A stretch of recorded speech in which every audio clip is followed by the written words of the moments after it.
Bonjour et bienvenue à notre condensé financier quotidien du jeudi. Je m'appelle Sophie et voici ce qu'il se passe sur les marchés aujourd'hui.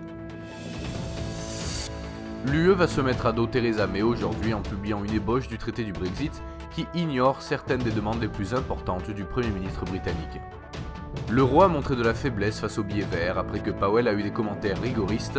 Tous les yeux sont maintenant tournés vers le CPI allemand. L'or a affiché des pertes importantes sur la session de mardi, en baisse de 1,40% sur la journée, après les déclarations de Powell sur les futures hausses des taux aux États-Unis.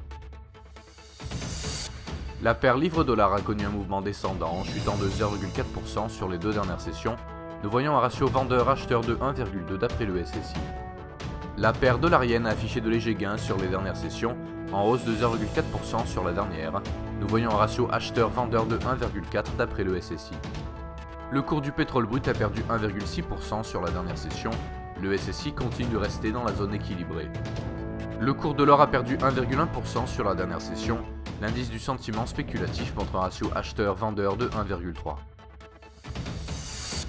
Le taux de chômage dans la zone euro à 10h GMT, le compte courant du Canada à 13h30 GMT et le PMI manufacturier de l'ISM pour les États-Unis à 15h GMT.